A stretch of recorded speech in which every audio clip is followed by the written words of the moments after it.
Salut mes chers collégiens, mes chères collégiennes. Cette vidéo est réservée surtout aux élèves de la première année collégiale. On est dans la séquence 6, faire la description d'un objet et l'intégrer dans le récit.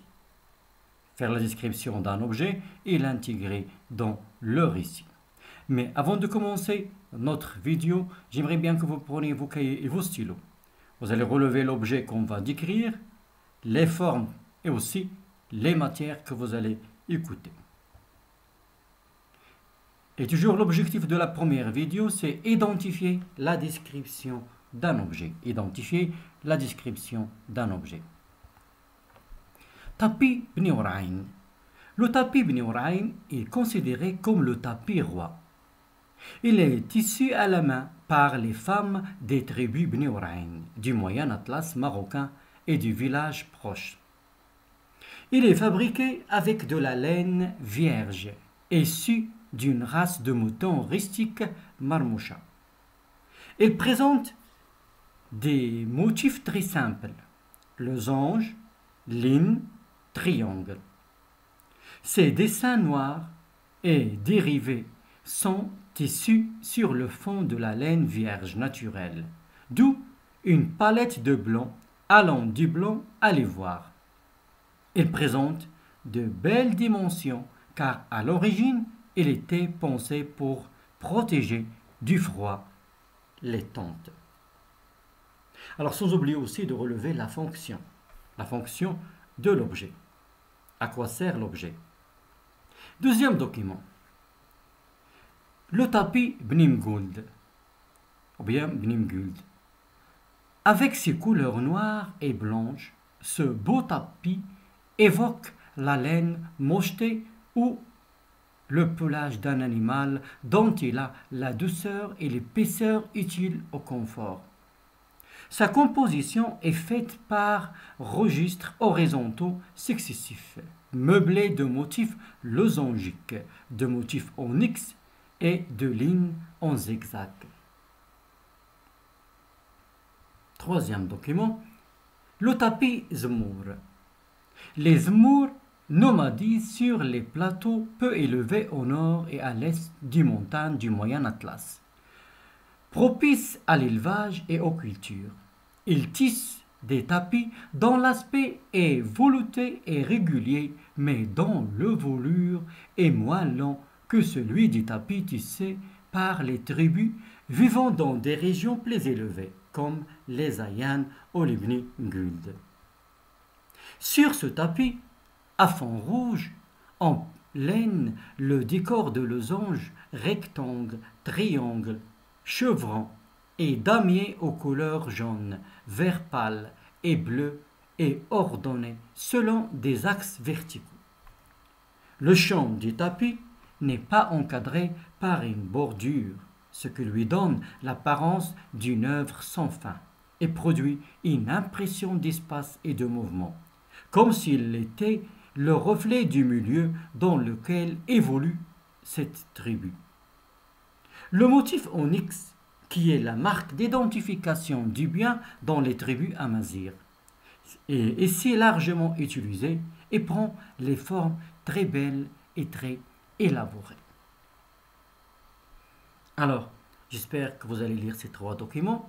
Vous allez relever l'objet décrit et aussi la forme, les formes qu'on trouve, les formes géométriques qu'on trouve dans cet objet, et aussi la matière, par quoi est fabriqué l'objet et à quoi sert l'objet, ça veut dire l'utilisation de l'objet.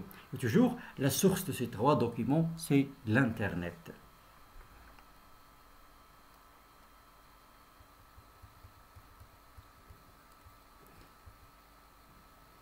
Tapis Bni Ouraïn. Le tapis Bni Ouraïn est considéré comme le tapis roi. Il est tissu à la main par les femmes des tribus Bni Ouraïn du Moyen Atlas marocain et du village proche. Par quoi il est fabriqué? Il est fabriqué avec la laine vierge, issue d'une race de moutons rustiques marmoucha. Il présente des motifs très simples. Voilà les motifs très simples. Losange, voilà le losange, ligne, il y a des lignes, triangles, il y a des triangles, et quoi encore?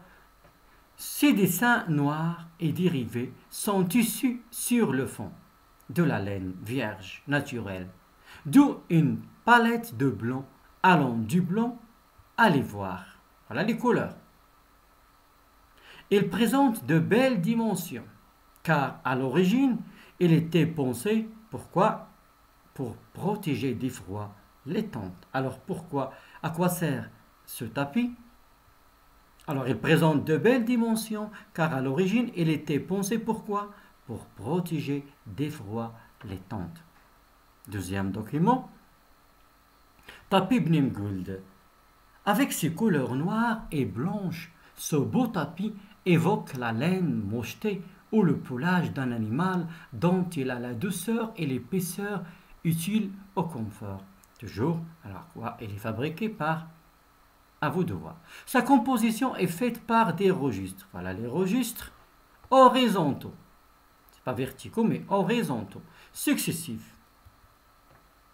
Meublé de motifs losangiques. Il y a des motifs losangiques, des motifs en X. On trouve les X.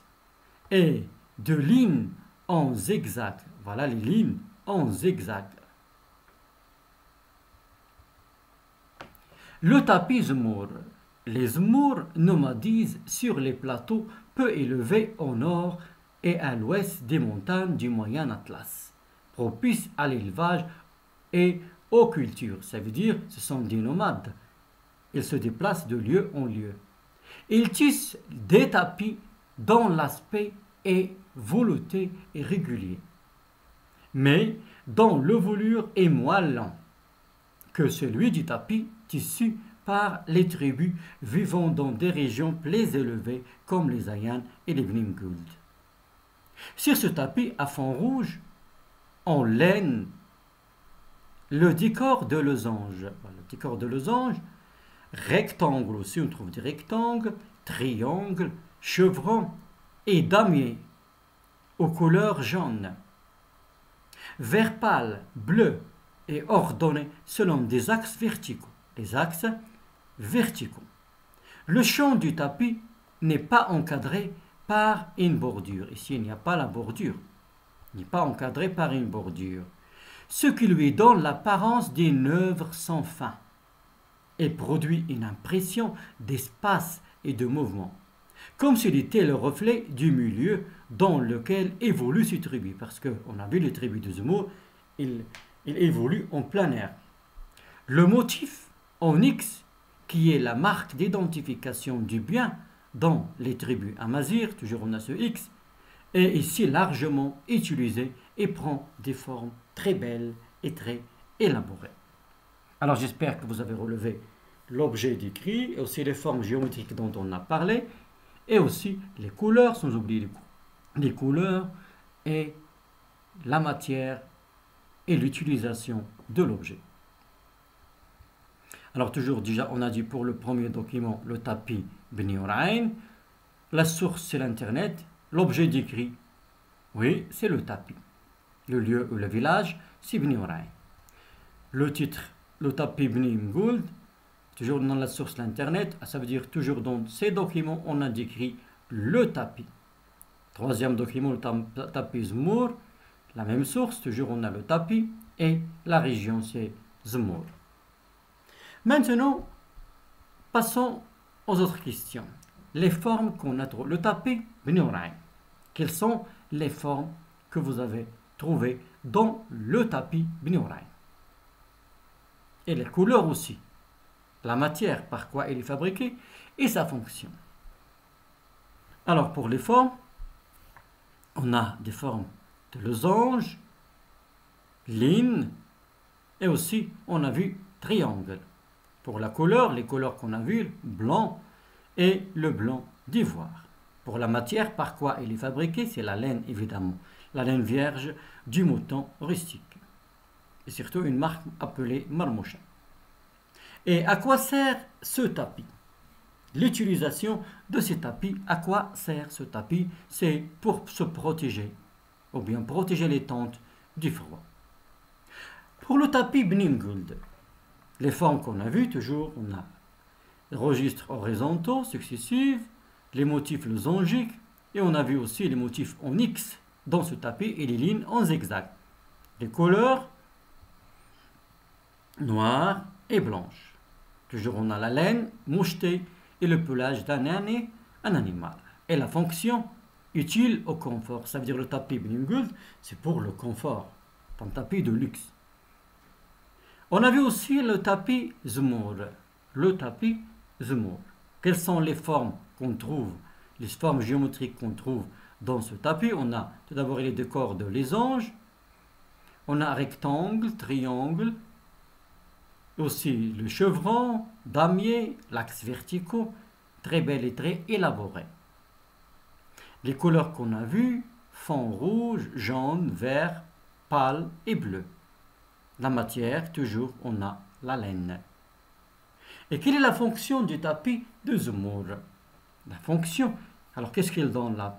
On est dans plein air, vous voyez, ce sont des nomades, des Zmour. Ça veut dire quoi? Et dans l'impression d'espace et de mouvement.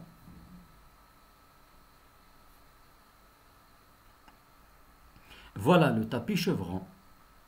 Voilà les chevrons, comme vous avez vu, la forme du tapis chevron.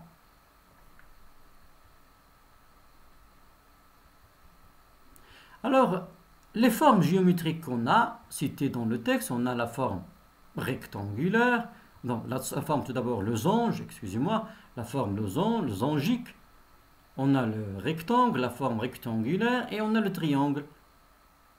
Ça veut dire, on a la forme triangulaire, la forme rectangulaire, le rectangle, et la forme losangique, on a le losange.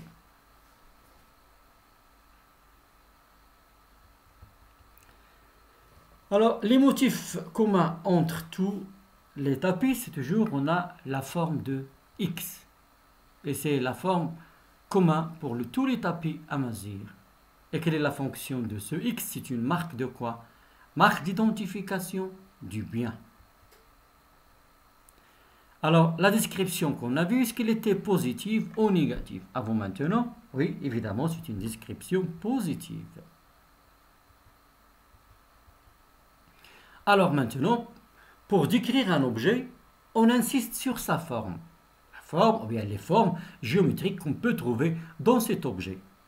Ses couleurs et aussi sa matière de fabrication, ainsi que ses fonctions et ses services. Alors, pour décrire un objet, on insiste sur sa forme. Ici, on fait référence aux formes géométriques et aussi sur ses couleurs, sa matière de fabrication, ainsi que ses fonctions et services.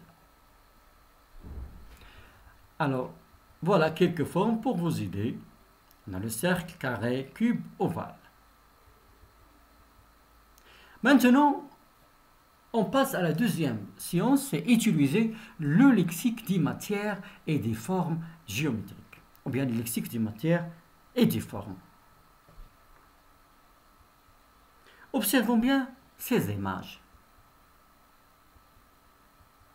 Voici des exemples de verres qu'on utilise dans notre vie. Alors, je trouve la matière avec laquelle est fabriqué chaque verre.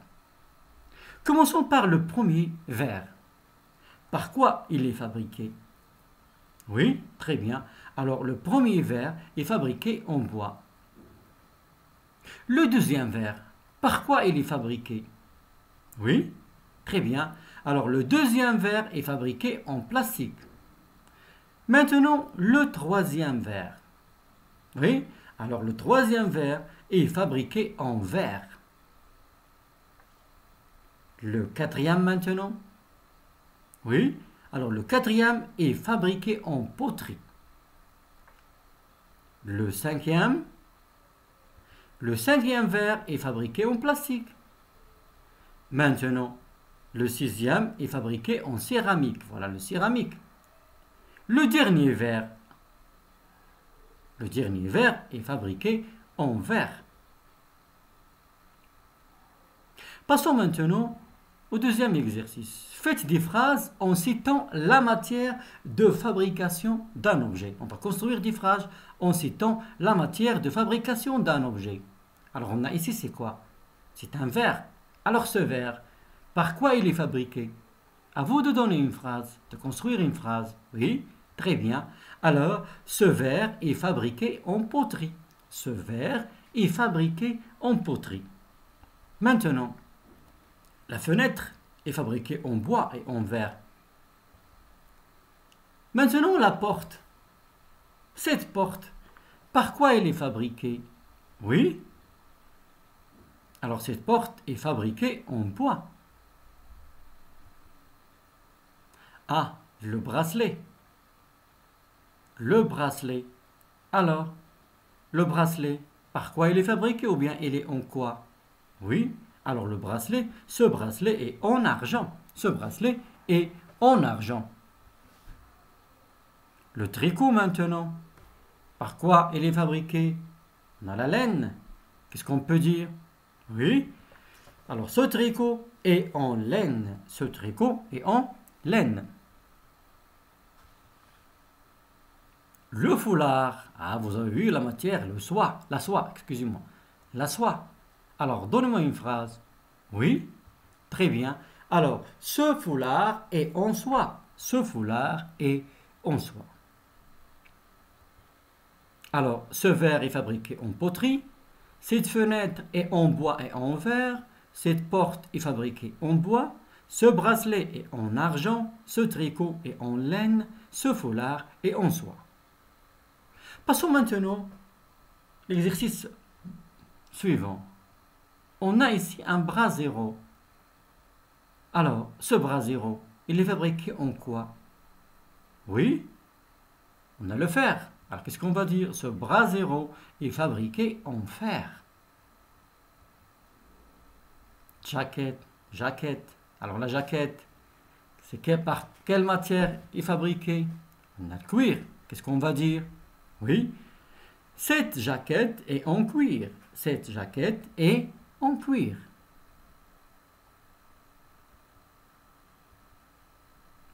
Alors, on a les matières qu'on a vues.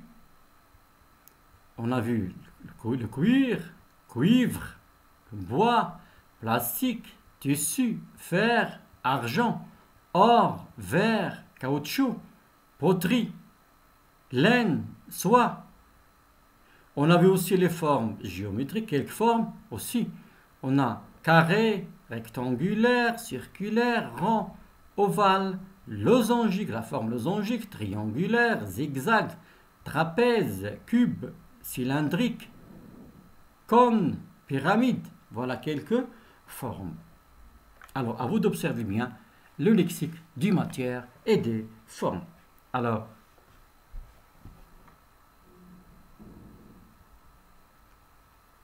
et voilà les formes géométriques pour vous aider. Quelques formes géométriques. Alors j'espère maintenant, mes chers, que vous allez essayer d'utiliser le lexique des formes et des matières pour décrire des objets de votre choix et aussi pour décrire l'objet ou bien les objets que vous avez choisi d'écrire et intégrer dans votre récit. En attendant les prochaines vidéos, à bientôt, mes chers.